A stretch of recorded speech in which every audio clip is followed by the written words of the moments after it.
Hello, beautiful people. You're listening to the Communal Table Podcast, part of Food and Wine Pro. I'm your host, Kat Kinsman, and my guest today is the incredible Jamila Robinson. And I have wanted to, as soon as we knew we were doing this podcast, I think I asked her the first day to do this. As soon as I met her, she revealed herself to me as someone with just so much experience, layers, depth, a brain that can do things that mine absolutely can't. At the time, it was manifesting at when she was the senior content strategist for the USA Today networks, and she now is the creative. She is the editorial director of Atlantic 57, the creative division of the Atlantic. And you might not have heard her name before. That's because she is behind the scenes doing all the work. She's not a chef, but she has probably had more influence on what you've cooked and how you've eaten than most people out there. Welcome. Thank you. It's so good to be with you. You're just one of my favorite people. So to be sitting across from you, there may be tears. I fully expect, same back at you, because we have, it's funny, we haven't gotten to spend a whole lot of time in person together, but I feel like we've had so many in-depth conversations via DM, or it's always at the James Beard Awards, or maybe has been at the Atlanta Food and Wine Festival, where we're just chatting and talking about food and talking about life and discovering how that intersects with everything we do. Yeah, and the thing is, we go deep pretty fast on this, and I really love that you are willing to reveal so much about yourself to me, and then increasingly to the world, about just everything that you're dealing with on all different levels and stuff, and that really opens up a pathway for people to talk about a whole lot of different kind of things.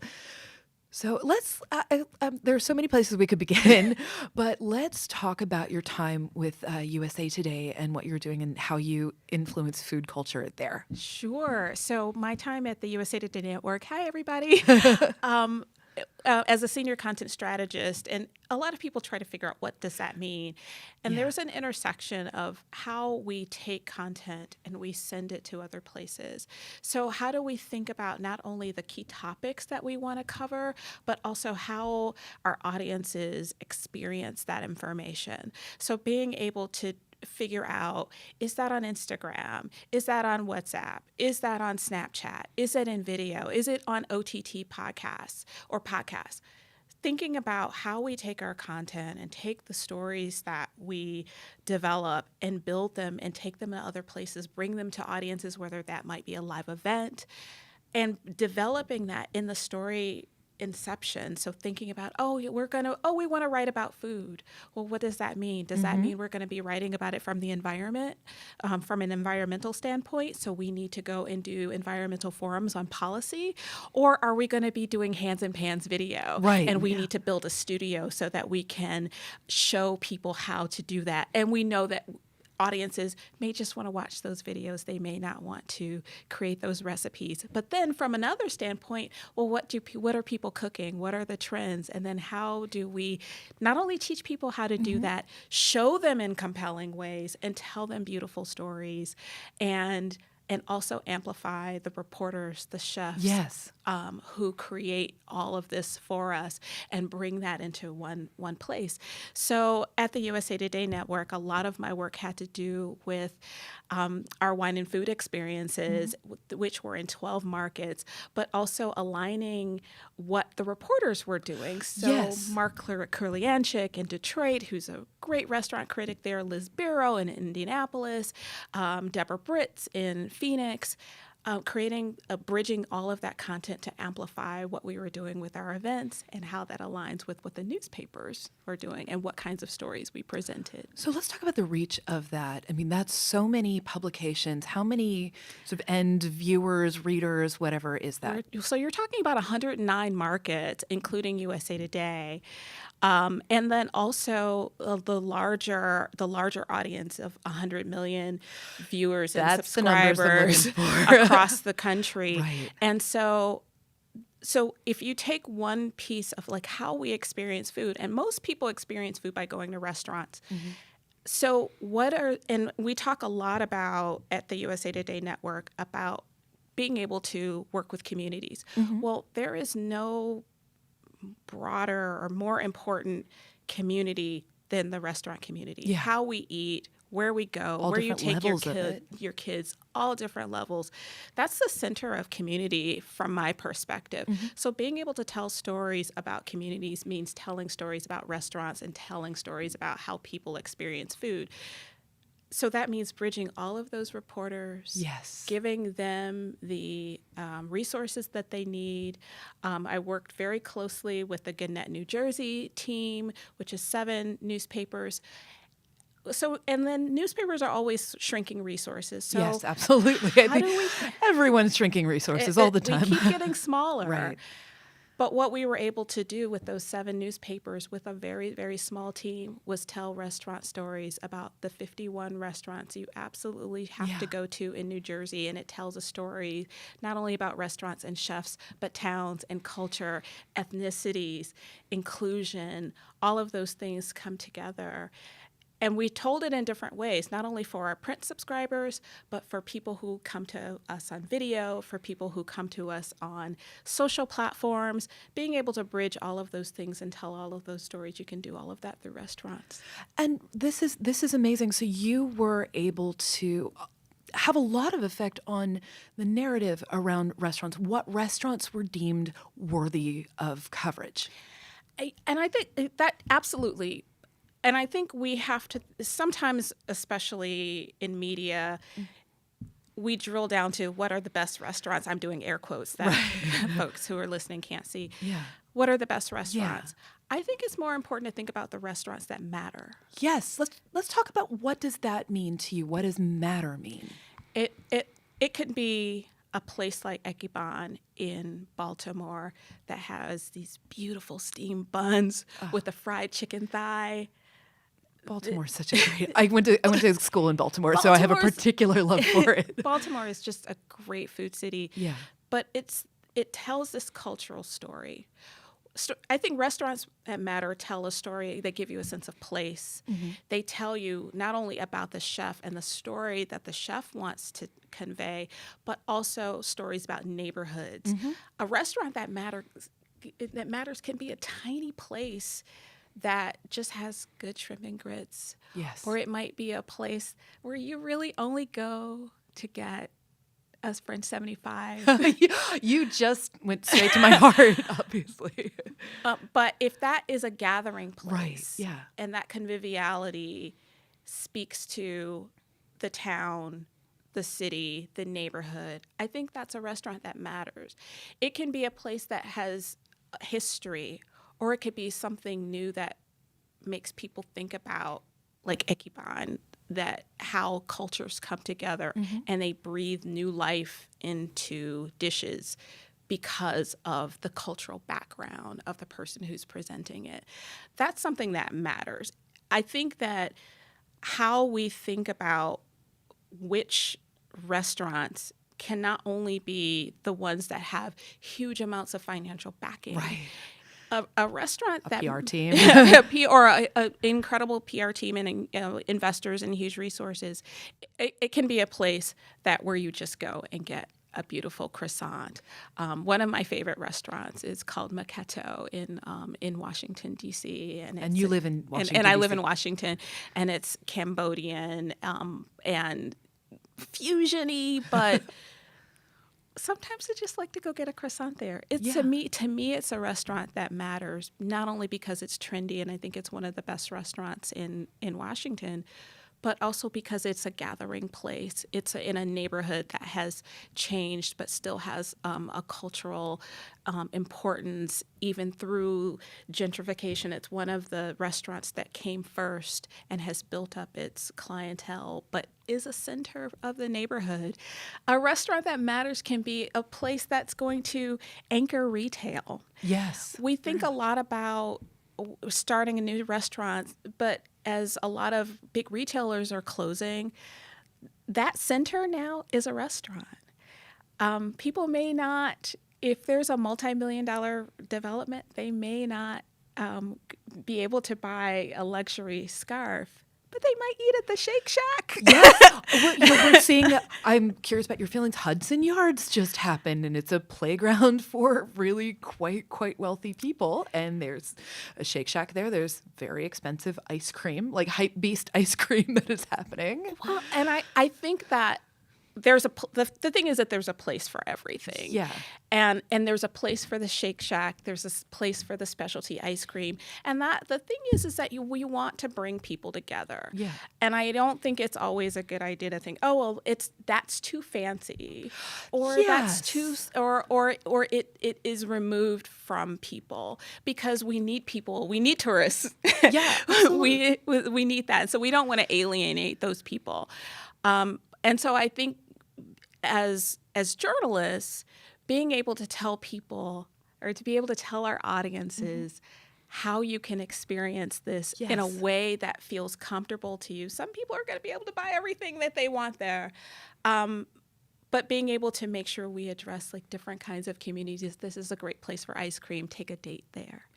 This is a place, this is, take your kids to see the architecture, because it's important to take families to see architecture.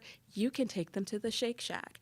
And then helping, a lot of food journalism has to do with telling the story about things to do, how people can spend their time. And the save food them is money, protect their money. Protect their money, but also show them that, yes, you can go to this, $5 bill restaurant, but maybe you just want to go eat at the bar and share a plate. Yes. You can experience that in a way that is comfortable to you. Let's talk about that more. There was just an episode of Queer Eye that I saw, and it was a really lovely episode. And there was a woman who she had sort of lost her feeling of being beautiful, and she was wearing camouflage all the time and all this, and she wanted to go out on a special date night with her husband, and she was deeming these places too fancy. And Anthony did a really lovely thing. He took her to a restaurant and said, let's get that word fancy out of there. Like I always use the word fancy, like semi-ironically. I was like, oh, that's fancy. But he said, how about special? Yeah. And let's talk about what special means. I mean, I know that, I've been a food journalist for a decent chunk of time now. And I know that even though I work at Food and Freaking Wine now, and I still have some restaurants that I walk into and think they're going to sniff me out as riffraff.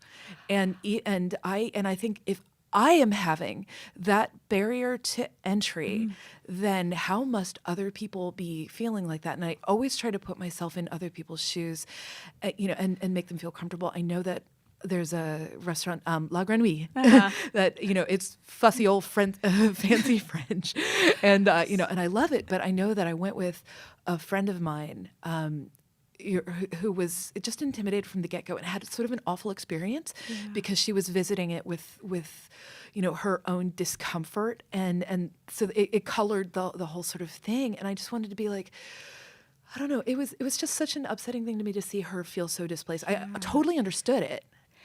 I had a similar experience. I took a friend to Le Bitar in Tribeca, and she told me later that even though she loved the meal and it was wonderful, and she thought about, gosh, I didn't know that this was for me.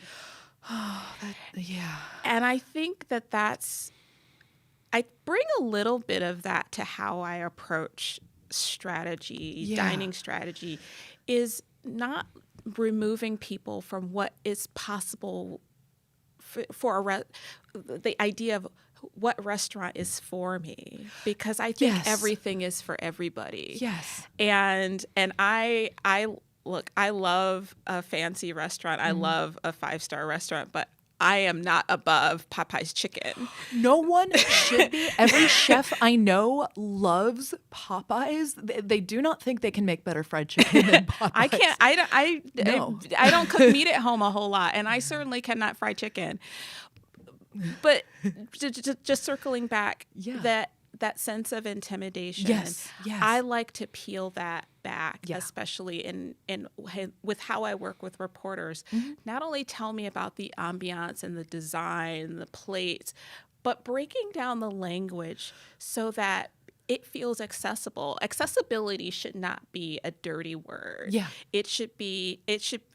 people should feel like, yes, I want to walk in and not feel like people are going to ask me, can I help you?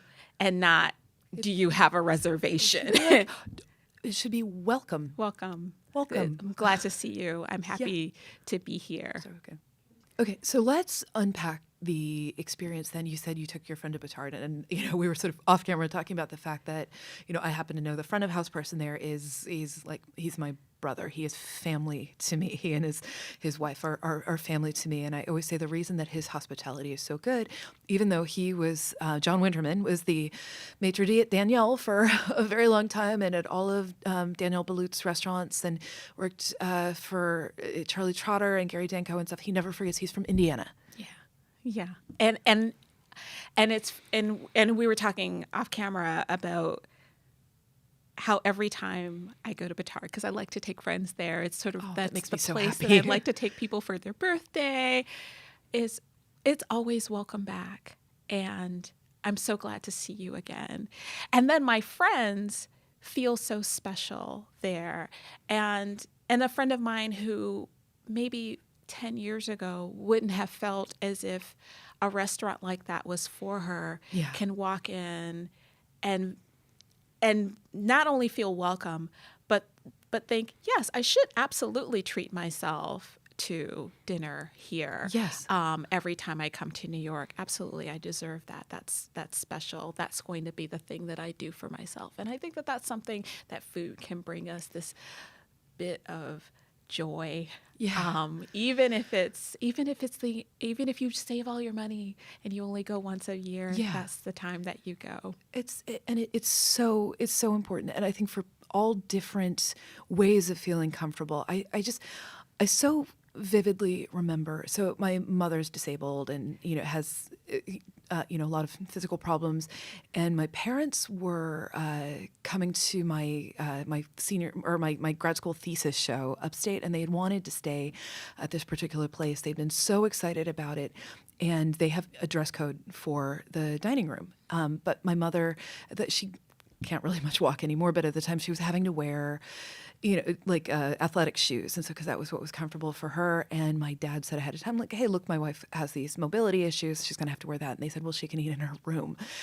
And the fact that there wasn't accommodation for a different kind of body in there broke me. And he had some things to say about that, and got back to them and said, well, have you heard of the Americans with Disabilities Act and all these things? They offered a free night or something, and he was like, well, I'm never coming back to your establishment. So yeah, that's not the answer.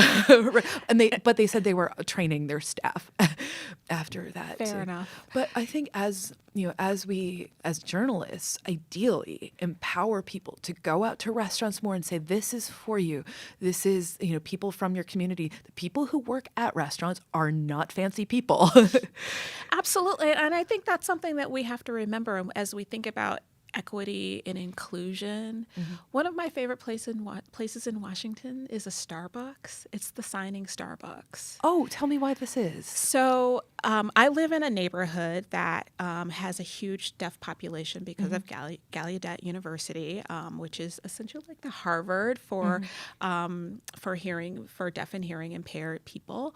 And so there's a Starbucks nearby where it is all signing.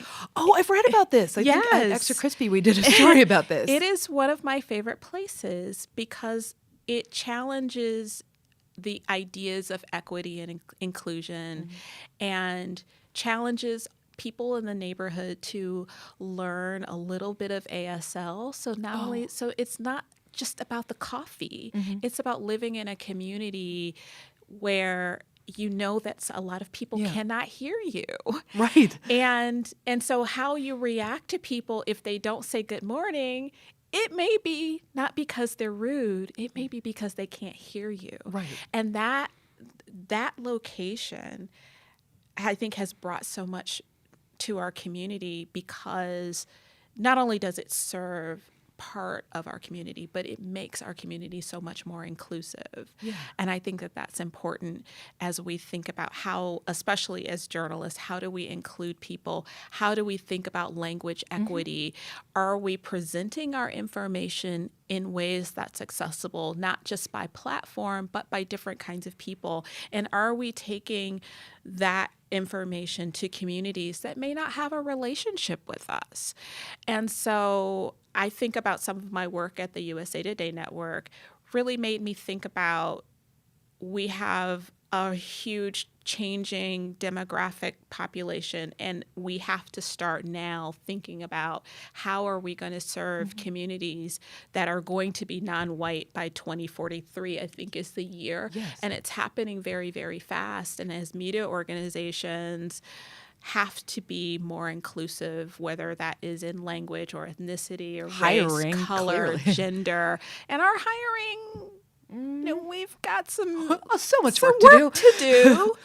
And I think we have to be more open and not just saying, oh, we're making strides, because yeah, you're always making strides, but what does that mean? Does the information, does the content you create work in a way for different kinds of communities? Or have you considered how other communities are going to receive that information? And is the audience that you have the audience that you want? And in the future, is the audience that you need, will they have a relationship with you to make your path forward in the future possible? And so circling back, it's a little bit of a tangent. It all comes together. But when you walk into a restaurant and you feel like it's for you, Yeah. you create a relationship at that moment. And so when you create that relationship and you think, wow, this is a place that I really love, I'm going to bring my dear friend here from her birthday. The bringing people thing is You huge. bring people along. Yes. And so it's a little bit metaphorical, but I think we do the same thing as journalists. I'm going to share this article with you that Atlantic 57 put together about the World Food Program. And you're going to learn more about what we do. And oh my gosh, this is interesting. And oh, you also have this renewal project, and that has to do with food also. I'm bringing more people in. I'm bringing my community with me. It's a good metaphor for how we bring people to the table. I just want to have some people over. We're going to have lemon tarts and French 75s. Oh my gosh, you made my perfect menu right here, because I think people sort of have leaned too much on the food brings people together without sort of unpacking what that means. Who gets to sit at the table? Who built the freaking table? Built the table. Yeah, who's making the food? All of this kind of stuff. And I think we're in a state of disassembly and reassembly right now. And I think that it's so important. It's way overdue. And I think we have to sit in the discomfort of that in a way and not make a lot of people work too hard who have been doing the work all along. We bring people to the table. Yeah. But have you asked them what they brought? Yeah. Have you asked them about their dish? Have you asked them if they want to help and what they could possibly bring? I'm being metaphorical again, but I really do think as we think about that, and especially as we think about diversity and inclusion and wanting to be more open, and we want to help build relationships with different kinds of communities, we have to put people not only in positions where they can sit at the table, but they are going to bring something to the table, and they're going to tell you about their dish, and they're going to tell you what they want to serve in the future. Yes. I think that has to be the path. It's not enough to say, oh, yeah, we're going to bring people to the table. Yeah. Well, yeah, we've been saying that for a really, really, really long time. But what action comes after that? I'm a very what comes after that kind of person. The what's next? We've built this strategy. Well, what's the thing that comes after that? Because otherwise it's just lip service. It's just a Band-Aid kind of thing. And you've done a lot of work with the James Beard Journalism Committee. about I love we were sort of we were ships in the night on that, and you were coming in as I was leaving, and I was so happy that you were coming there because you have a big influence on. When I was in the committee, people would say, like, why wasn't this story nominated? Why wasn't that story nominated? How about this piece? People didn't know you had to self-nominate, that it cost money to do so.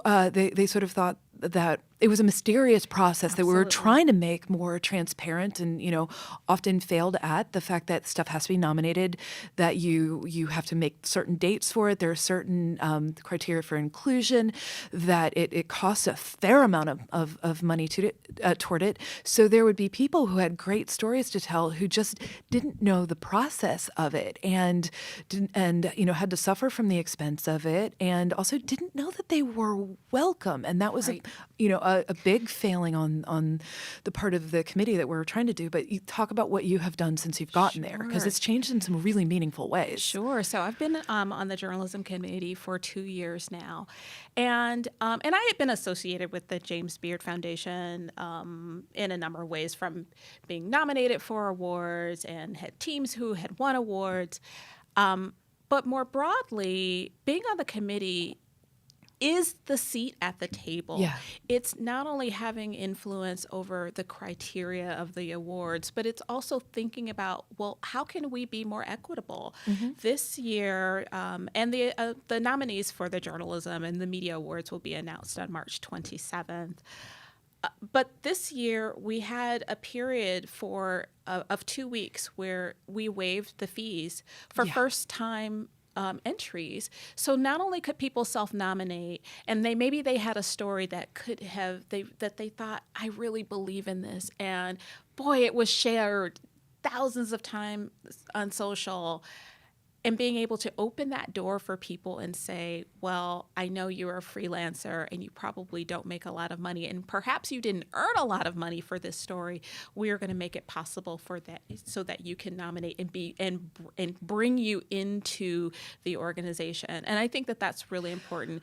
And it's also changed in some meaningful ways about not only having a more diverse journalism committee, and that means you have influence over the judges, and thinking about, well, I think this person who has this incredible background in video could be a good judge, or this person who has a really interesting background in nutrition might be somebody that we want to bring into the organization. And that makes a huge difference. We see that with the academies in other genres, in film and in music. When you have a more diverse population of people who are in the academy, it facilitates more diverse awards.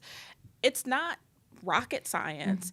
And I think last year, in 2018, you really saw some change. Michael Twitty winning 2 awards. I was sitting next to Mayuk Sin. Or even somebody like Mayuk Sin, who is just a brilliant, beautiful writer and so young. Oh my gosh. He is going to be able to offer us brilliant writing for years to come. And being a James Beard Award winner gives him even more cachet. Yeah. It's a platform you can stand on for the rest of your life. It is not a small thing winning one of these. This is a jury of your peers. And increasingly, I will say, before, it might not have been. It wasn't. We're building toward a piece where it is an actual jury of your peers, and that takes work. Yeah, it takes work. It is not an overnight process. Yeah. I like to say it's a process, not an event. It will take more, and it will take a few more years. But we don't want for 2018 to be a one-off, and that this was the year where you had a lot of Black and brown people who won awards. But that is a process to bring people in the organization, and we can continue to grow. And this year, I think it's okay to say that we had a record number of entries. Good. And I think that that's really important, and we will continue to grow. Last year, somebody like Baxter Holmes from ESPN won the feature reporting award for his article on peanut butter and jelly sandwiches, how that fuels the NBA. Yes. A story like that, maybe 5 years ago, I think it's fair to say that story not only would not have been nominated because of the awareness that his editor had about, this is a really good food story, you should nominate this for a James Beard Award. And Baxter Holmes said, I don't even know what that is. First time entry, and he won the damn thing. Yes. And that shows the importance of like how we can bridge communities, that food touches every single sector of the economy and lifestyle and every organism in our landscape. And so if we can connect those people and let people know and be more transparent about what we do and who we are. And so it's been very thrilling for me to see the change and to be associated with the awards and for other people to say, oh, yes, my video about gentrified greens from the root is something that I should think about nominating, and me having a presence, I think, on the committee helps that because they see me as an authority of, well, do you think this could win? Well, I don't know, but why don't we put it in front of our peers and bring more people into the organization? We have to keep bringing people to the table, and we have to keep the doors open. So we had been talking beforehand, and you just said it about, like, you had question in your voice when you said they look at me as an authority, and you sort of like were looking at yourself like, so we were talking about imposter syndrome before. Like, the thing is that the moment I met you, which was after one of these things, I was thinking, like, this woman knows the secret. She didn't see through the matrix. Like, she knows all of the things and how it works, and you have this strategy brain. But you yourself, you've had to fight and to get that place and be. It's a constant process. Can you talk about what that must feel like and how damn tired you must be? It's exhausting. And the interesting thing about imposter syndrome is this idea that you're not supposed to be there. I don't have that. See, issue. I do that. I have that constantly. I know. Why am I hosting this podcast? I know who Jamila is. I'm very confident in who I am, and I am very aware of what I bring to the table. I do have, there's some, and I always have to tell people, I need you to stay with me while I tell you how my brain works.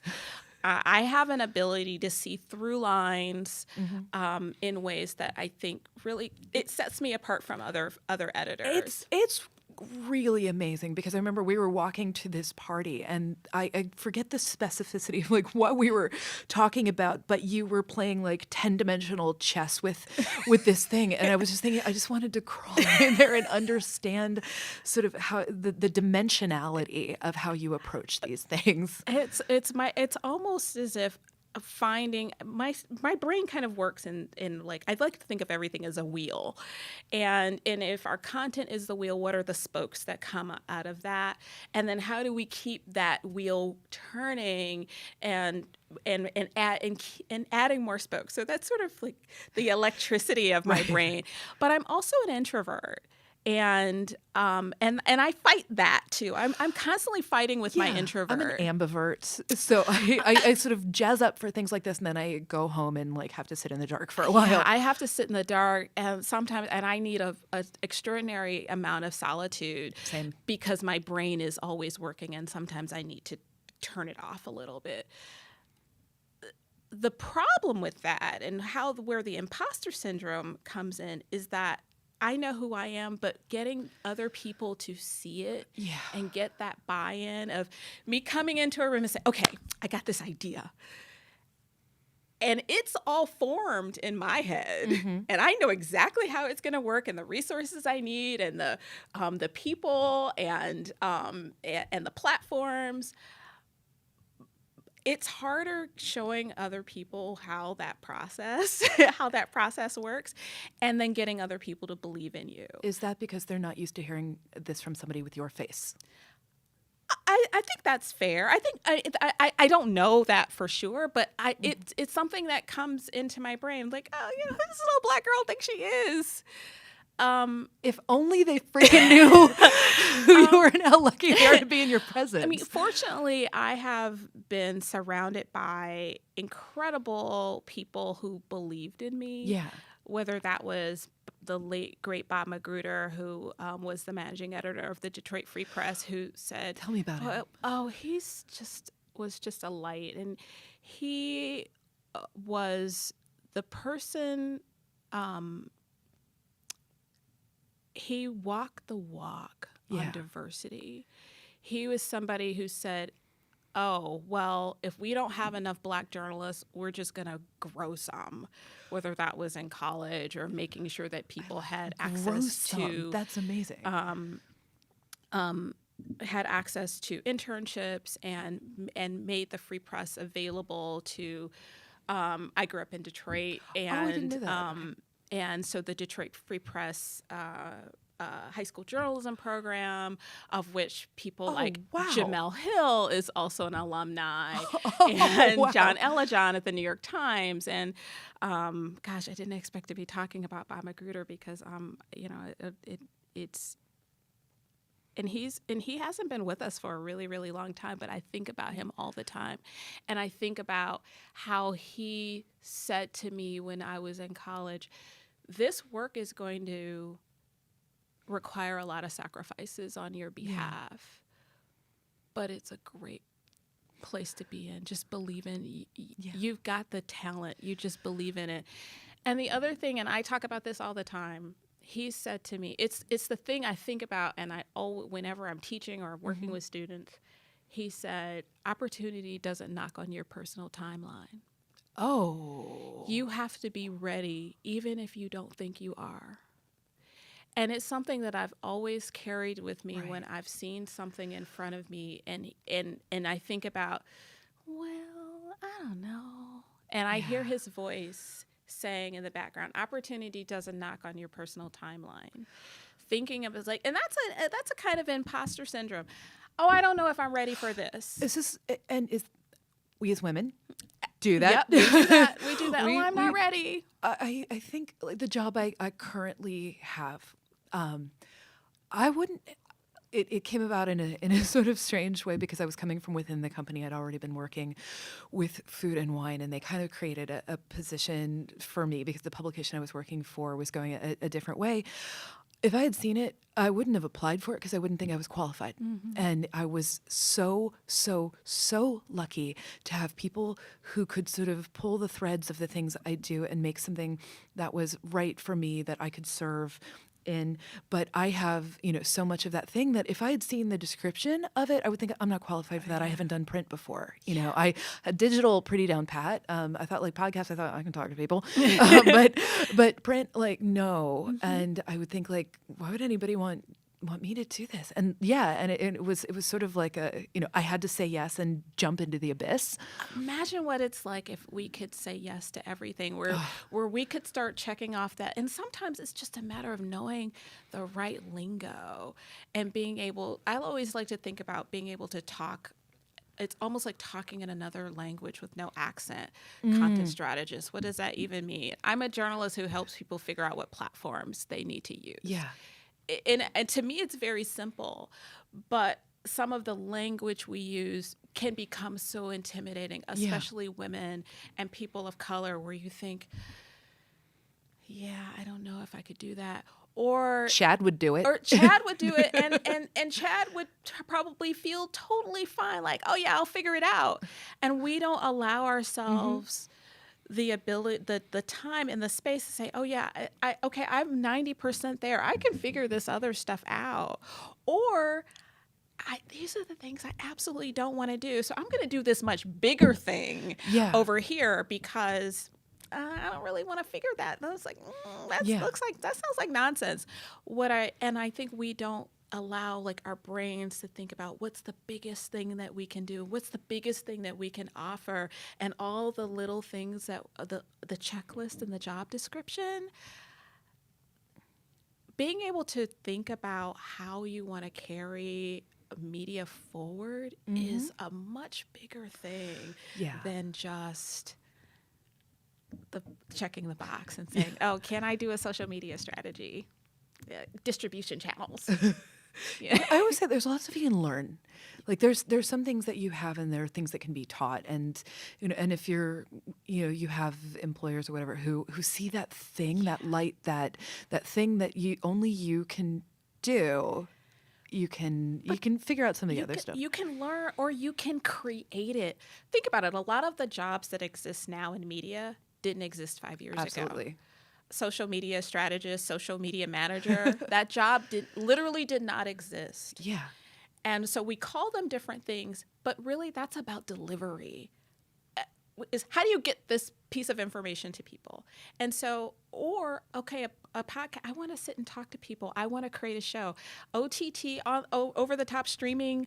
Okay, you said OTT and I wasn't sure what that meant. Over the top streaming is essentially Netflix. Okay. It's the Netflixification of television. I want to have a show, or I want to do 8 episodes. But if I come to you and I say, and I write in a job description, needs experience with OTT, and then you got to get to the Google. What does that even mean? Right. But if I say, can develop a new series for video, a new video series, has ideas about a show. Yeah. Then you're going to get something like Under Pressure. You can start thinking about what is the content that actually matters. Yeah. And not this checklist. And that's a different kind of thinking. And I think we have to empower young people, women of color, women and people of color, to be able to think about what their ideas are and what other things that they can bring, and not just be able to say, yeah, I know how to write a script. I think that's so valuable because, I look at job listings for things, and I again, because I think, like, what would I be intimidated by? What wouldn't I? And I see ways that things could be written in a totally different way that would invite such a bigger base. And, I was actually talking with a friend recently, and she's got a lot of physical issues, and, deals with a lot of pain, and basically has to work laying down. And she's got an incredible brain, and an incredible storytelling ability, and knack to getting to the heart of the matter, speaking fluently with chefs and all this stuff. But she's worried that she's counted out because physically being in an office is difficult for her. And I was thinking, I know you, and I know your brain, and she was afraid to even have a conversation with a workplace about saying, like, I would need my needs accommodated to work for you. I was Yashar Ali just had a thread on Twitter. I don't know when this is airing, but this was recent, and I felt so understood by it. It was about ADHD, which I was diagnosed with last year, and it was almost word for word of my experience with it, and talking about seeing all the possibility in a glass case that you don't have the key for and stuff. But he was saying he was taking on a new possibility, and he had to tell the people up front, look, I can't be in an open plan office, and because it's so hard to get work done there too. But I think accommodating people with different brains is important. Different brains, different capabilities. Yeah. I have pain as well. Okay, let's talk. So I stand at work, and being able to sit all day or go to meetings all day, that can be challenging. And I think we have to open up the possibilities that we should, as leaders, we should be asking people, what do you need? Not only, okay, what kind of stories are you going to bring us? What are you going to do for me? What do you need? What kind of barriers do we have that we can break down to make your job easier, make your life easier? Do you need more time off? Do you need a closed space? Do you need to stand up at work? Do you just need to have headphones on all day and not feel as if people aren't participating? Right. We have to think about when we think about inclusion is also just what people's needs are. it's that individualism I think is really important, and it helps us build better teams. Oh my God, the stories you're going to get out of that too are going to be so much better. And Absolutely. so you had been talking about like the saying yes to. Now, something that you and I talk a lot offline about is what we have to say no to, because we do both deal with a lot of physical issues these days. If you're comfortable talking about this, We'll see. We'll see where that goes. okay, yeah, but so we both have conditions that can be painful to be in our bodies. Yeah, and I've had to really drill down on what I say yes to and what I feel no to, and deal with the fear of, if I say no to this, are people just absolutely going to discount me, forget about my work, I didn't go to this, or am I going to be off people's radar? People going to think I'm no fun because like I can't drink right now because, because I have to leave the party early because I feel like hell. All of these things, and still feeling okay and like a participant if I say no to things. Not only if I say no, but the challenge I would have is feeling as if I had to explain to people It gets exhausting. why I was in pain. Yeah. And I tend to overshare. Me too. and then there are moments I'm like, oh man, why did I tell them that? Because they're going to think that I'm incapacitated and I can't work and I can't do. Yeah. And You and I both do the work. and we work really, really hard.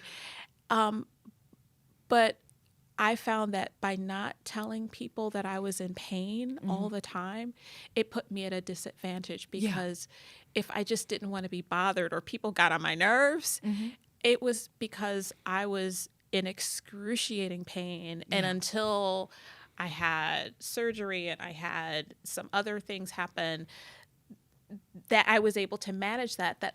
And then when I started telling people, they were so much more accommodating. Yes. They were so open and thanked me for my transparency. So it taught me that we have to communicate and we have to tell people what our needs are, up to the degree that that feels comfortable. Yeah, you have to. It's different in every situation. Some people don't want to hear it. Some people just need to know there's something they don't want to know the specifics. I mean, but I think even as leaders, we don't really need to know all the information. Yeah. If someone comes to me and says, I just need some time off, yeah. I am going to find the space, because the work is going to get done. Oh, yeah. And I think we have to be, and it taught me to be more open about the pain that I was in, because I was suffering in silence for years. Yeah. And we had a conversation and I was like, oh my gosh, I'm not suffering with this alone. And I think we were hospitalized either. It was right around each the other. same time, and being able to check in and say, hey, how are you feeling today? I can't tell you how much that mattered to me, to have somebody else who understood it, and somebody who is as hard driving and achieving as you, because I think of you almost, you're a woman in motion. And because I think most of the times that I physically see you, you're somewhere and everybody wants a piece of you, and physically in motion. And it's, I had been feeling great shame, also, like, because I felt like I couldn't achieve enough, because, my particular stuff, so much of it is, it's female stuff, or female, or, it's, endometriosis. And then I have a gut condition called SIBO. So folks know what that is. Google it. yeah. And it's, I talk pretty openly about it as well. But I had feeling, it's an intimate pain, and I felt really mortified about it. But the fact that somebody like you, who was still doing the work and still doing all the stuff, you were taking care of yourself, and that gave me permission to take a beat and take care of myself. Well, you gave me permission, because I had figured out in my head, I'm going to do this. I'm going to have this surgery, and I'm going to be back in 6 weeks. And you said, pause and take care of yourself. I should have taken more time. And you said that I should have taken more time. I did, yeah. And I needed more time, because I had a pretty radical surgery and pretty radical condition, and just needed a lot of treatment. Yeah. But you saying, I wish I had more time. Yeah. And then having the support of my workplace saying, take the time that you need. It's okay. And I think that gave me the runway to not only to heal, but to continue to not feel embarrassed about what was happening to me. Because I think, if I'm honest, I was embarrassed by it. Same. And I didn't want to say, oh, my girl parts don't work. I felt very embarrassed, and I didn't. And then my introvert is like, why are you telling people that? Because they it's don't a gift. need to know. No, so you're giving them a gift. You're giving them the gift of then their, anything that they have that they are not feeling okay about. It opens it up. It's an act of generosity. Vulnerability is generosity. Absolutely. Being more vulnerable. I mean, because if you can't be vulnerable, you can't have joy. Yeah. And you can't be helpful.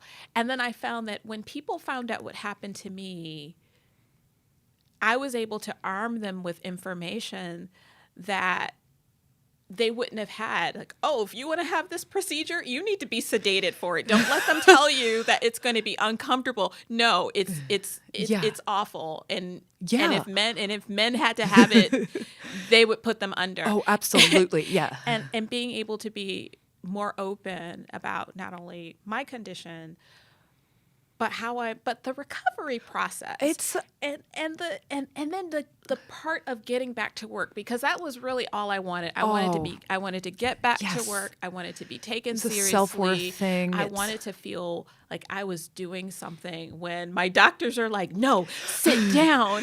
And I'm like, but I want to write, and I want to video, and I want to skate, and I want to do all of these different things. And they were like, no, you need to sit down. Yeah. And that helped me.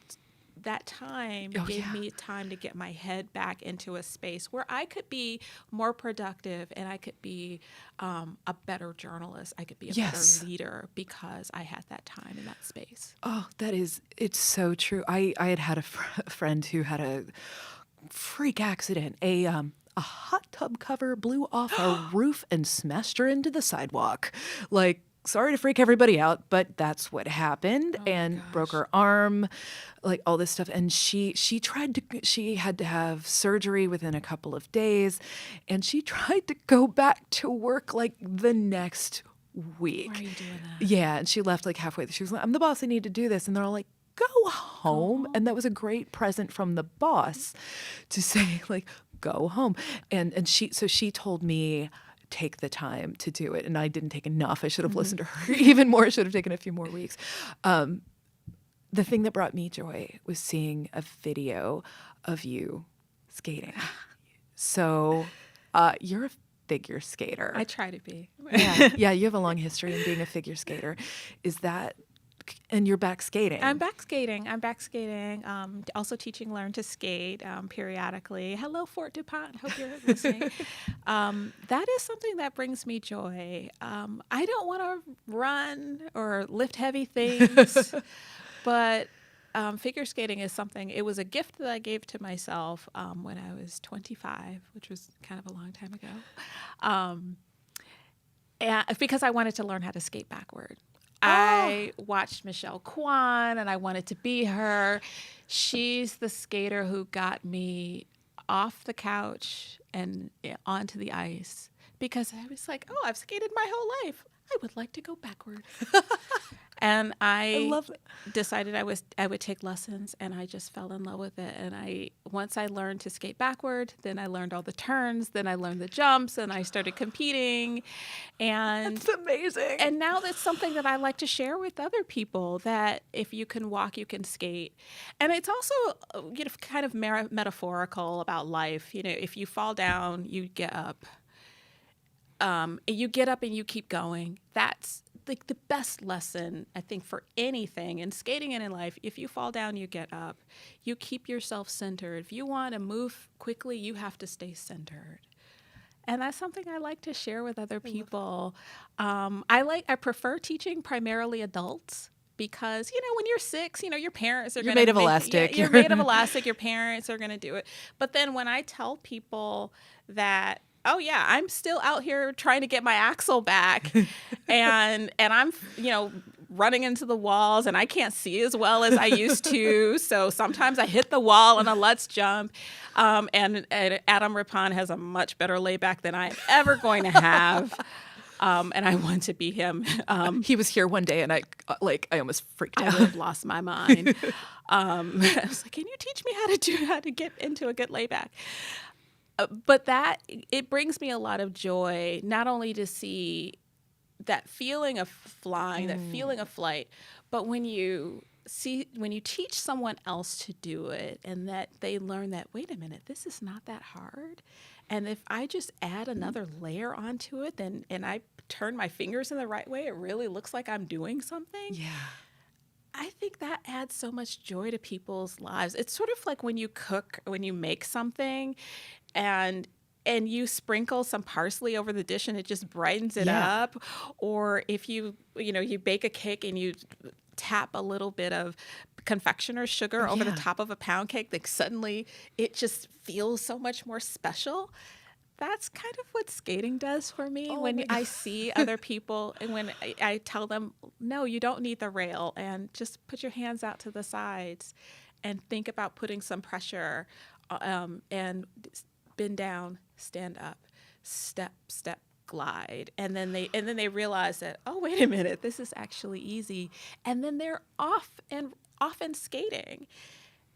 And arming them with that stability. Skating is all about stability.